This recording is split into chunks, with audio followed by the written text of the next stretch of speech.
What's up, guys, and welcome back to the channel. So today we're taking a slight break from the Silverado, and I'm gonna actually park this over there, get this out of the way for the time being, because it's just a truck that kind of sits in the middle that you don't really drive. It's just kind of clogging up the driveway. And I know a lot of you, a quick touch on this, a lot of you are like, your bed after you welded the piss out of it really is all warped and stuff. You're gonna need a lot of Bondo and body filler to make it right. I get that. Don't really care about how much, body filler it would need, because it would definitely need some. It is warped. So not exactly worried about that. A lot of you also touched on the fact that, well, I thought you were gonna do a flatbed. And to be honest, I'm still up in the air. I had the repair panels there, so I just figured, I'll do them while I have it. Do I want to do a flatbed? I would absolutely love to. However, just don't really know how to go about that, really. But it is something I would totally do, because it's a 1500 with 160,000 miles on it. I honestly thought about using the existing bed shell and bed floor and cutting everything else out except the back. We'll leave the back and we can use that as our kind of our frame mount there, and cut everything out, everything else out. I don't know how that would or wouldn't work, really. I mean, obviously you make new sides after it, like get some metal, make some new sides for where you cut out, but I don't know. I honestly don't know, but it's an idea I had, because everything's already made on the bottom, really. I mean, I just have to remake the floor and stuff like that. So I know that's an idea I did have. I just threw it out there. I thought about making a flatbed out of the current bed, but if not, I have to find a place I can get some steel. I can kind of make it and weld it up. So I'll see if it's an advantage of some sort. So I figure, if the opportunity to put a flatbed on it, why not? But today, guys, we are working on the Sema Ram. Once again, it is quite dirty and filthy from all the, rainwater that's been on the road. So she needs a wash. She definitely does need a wash. However, today we are adding more air to this truck. We're gonna be taking out our factory intercooler and replacing it with our Banks Power intercooler here. Every day I tell myself, what do I do with this truck? Do I keep it? Do I get a 5th gen? Do I not? Do I keep it? Do I just do everything to this truck? 2nd gen swap, fuel system, injectors, head studs. Do I just do it all? And I've thought about it. And honestly, at this moment, I'm going to keep going with this truck for a while, see where we can get. Because honestly, I truthfully do love it. The only thing keeping me in this truck from going from this to a 5th gen is truthfully the manual transmission. If this was an automatic, yeah, it's keeping me in this truck. Because honestly, 5th gen, I could do a whole 10 and 12-inch lift again, do all the same thing. But the manual trans is just, you can't get it anymore. We're gonna keep going at her, and probably keep going at her for a long time to come. First things first, though, we're gonna get our drive shaft back on the Chevy and get this moved out of the way, because it's just kind of a hindrance.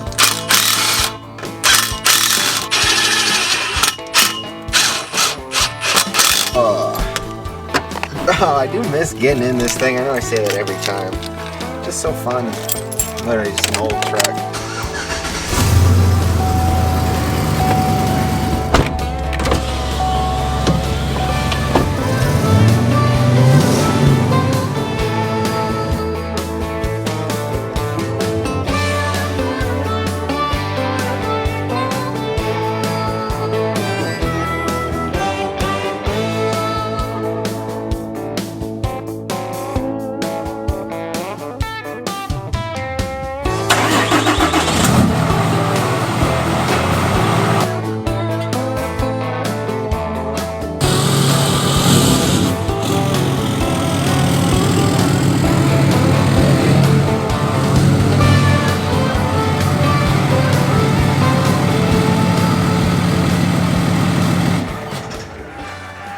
Alright, guys, just as let me not let it idle there for a second. We got a System 2 lean code for this truck. I know, just put an aftermarket air intake on it. It is tuned, so I kind of want to just see. I think it does need to be driven. I know somebody said that they have the same Silverado and they had to drive it for the computer to relearn itself. So I think it does need to be driven. In fact, I still do need the I wouldn't say adapters, but I do need the adapters to get this locked on here. This one's inside. We'll be doing that in a second. Old truck, super fun. That's partially why I do love this truck so much. I mean, it is new, obviously. I mean, there's 20,000 miles on it, but you don't have to deal with the small problems like that of a truck that's got almost 8 times the mileage on it.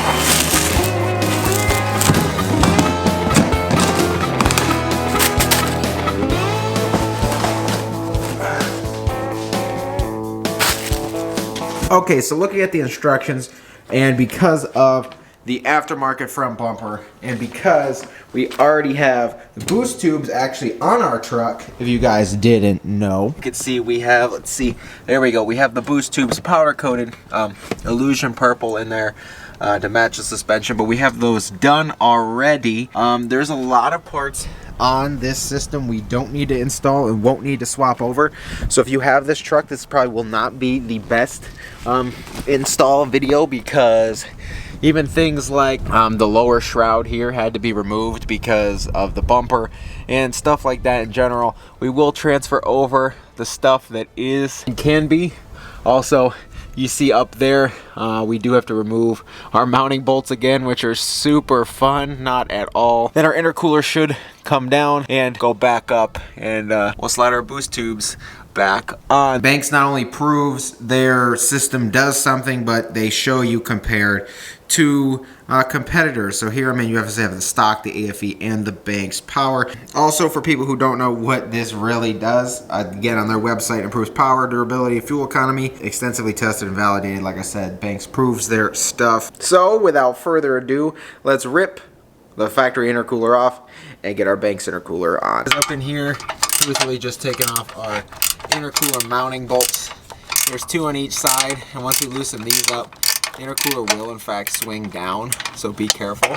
And then also you need to loosen your boost tube clamp up here. Okay, or just get the wrench stuck on here and be good. Nice. Okay, all 4 of our mounting bolts are off. As you can see, our intercooler is truthfully loose. What we're gonna do is now loosen up our boost tube clamps, and this should eventually just wiggle ourselves out. We're gonna keep going.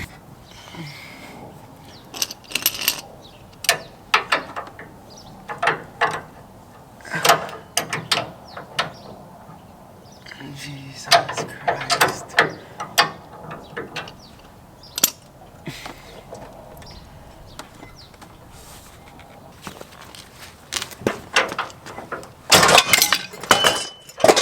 My goodness, that took like probably 25 minutes. This side boost tube just did not want to come off. Blade knuckles all hot and bothered. That's not fun. Good news is we do have our new Banks intercooler right here, and it's able to go in, and it's now able to go back in. However, we got to do some things first, like these brackets and all of our plastics and stuff like that. So let's get to doing that real quick and get this back in before the sun goes down.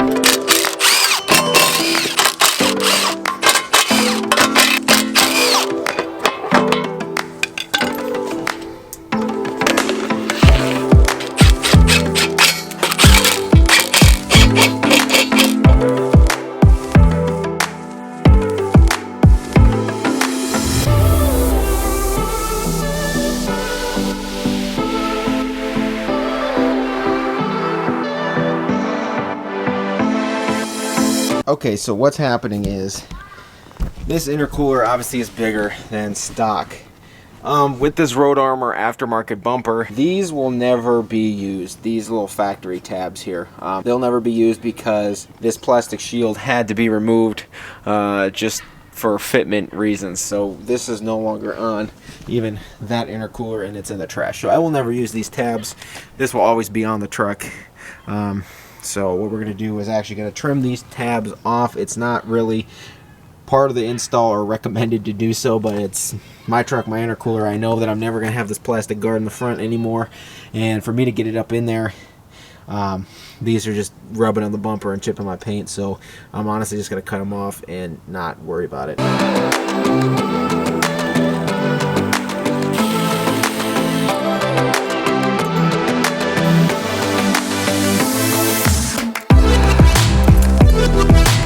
Okay, so we have those tabs cut off, and we should have extra room to at least squeeze this, push it up in there, and we could get it installed.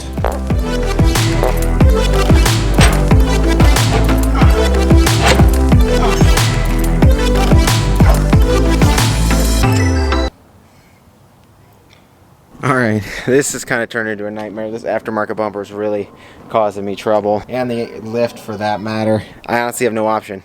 I need to take the whole steering brace off to give me some clearance to get it up in there. the whole backside of my bumper's all scraped up. I'm gonna have to use the touch-up pen on it, and the powder coating's not in a good state either on the steering brace, but I'm honestly gonna have to take that off, drop that down, and I should be able to squeeze the intercooler up and then put it back together.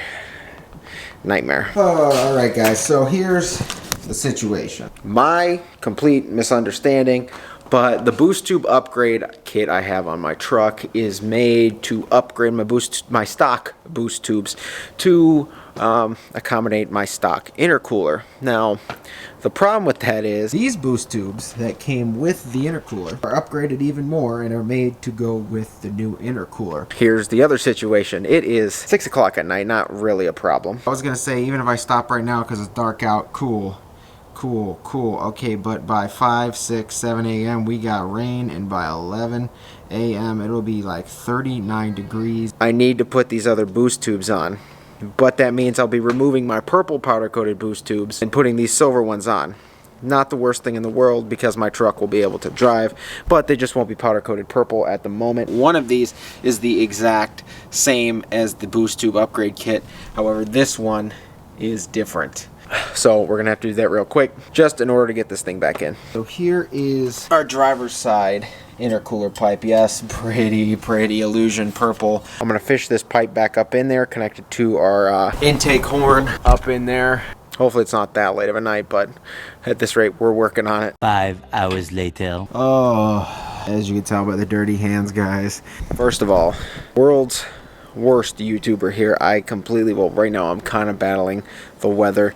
It was a nice 60-degree day, as you guys saw, and what it's come down to is as we pass over to midnight and such like that, it's gonna get really cold real quick and start raining.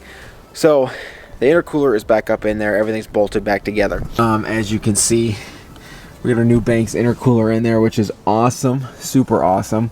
What I do need to do is either order some paint or something, because I chipped the crap out of the back of this bumper here. Getting this in here. The boost tube boots are, there's like very slight room for air, and the clamps they kept wanting to slip off, and unbolt, bolt back together, take off, put on, it was just a non-stop process of getting those boots to sit right, and they finally did. In the back of my mind, still a slight worry, because I know when I put the other boots on, they did in fact pop off at one point on the highway because they weren't on or tightened enough. So I'm hoping these will be fine. It's in there now though, and let's just hope and cross our fingers that everything's good and it does not slide off or nothing, because those clamps are like, there's very slight room for air and everything's tightened as it should be. Just cross our fingers. All of that for like a brisk morning. I totally could have like not been up all night, but still I'm glad that it's done. We're gonna come in here real quick and tighten these and kind of go for a test drive. Really shouldn't take long.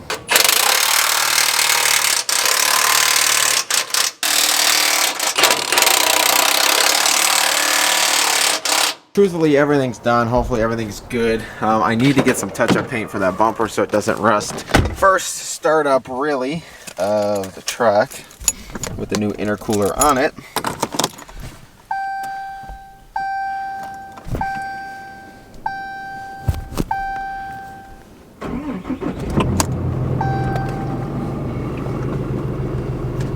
Oh, good. Low fuel and tire pressure. I had these reset to like 55 from the 65 stock, and it's just been so cold here recently. Like, yeah, look at that. Inflate front tire to 55 and it's at 52. So it's just been so cold that loss of pressure, but we'll pump those up sometime.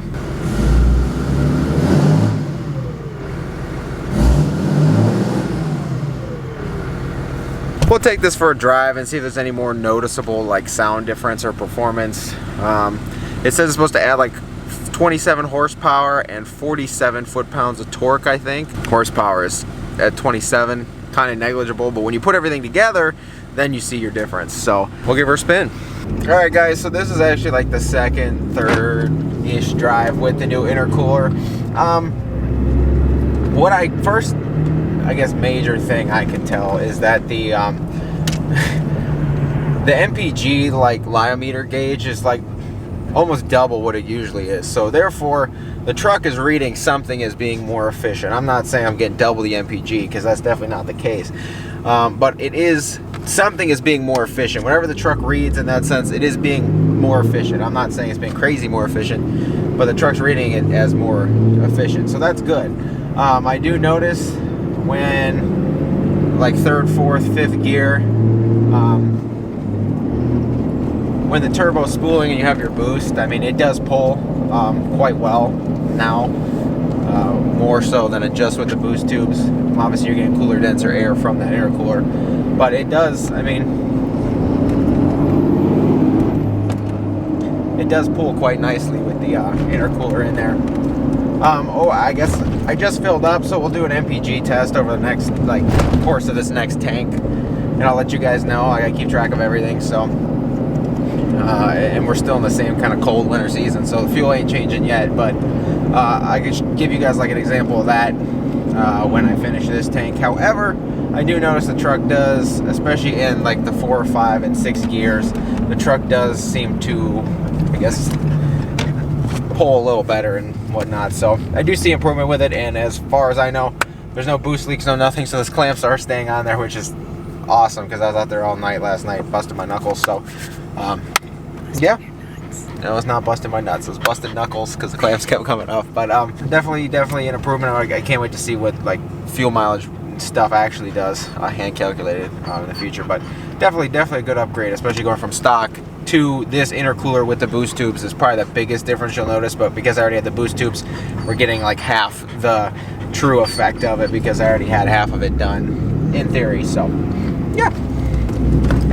Alright guys, just as I said that, really don't have much time because it's starting to rain here, and this is we're driving and we had a giant like boost suction sound again. Just trying to figure out which side it's actually on. Honestly, I hope and I think it's my top one up here. It doesn't look like it. Down there, that don't look like it. Oh, there it is, down at the bottom. My clamp, I think, slid off. Yep, clamp slid off down there.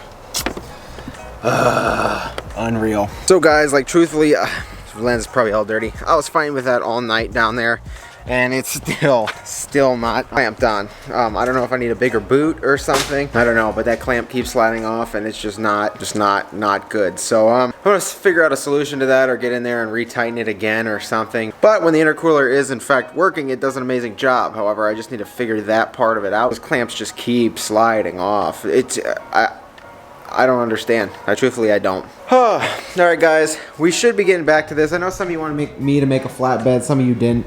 I don't know, I kind of want to try and do the whole bodywork thing, grind this down, make this a usable bed again, just because, I don't know. If you guys haven't been here before, please get down there, click subscribe. If you enjoyed this video, not only, you know, of the Ram, but the Chevy series, stuff that's coming on the Hellcat, all the above, shoot this video a thumbs up, and I will see you guys in the next video.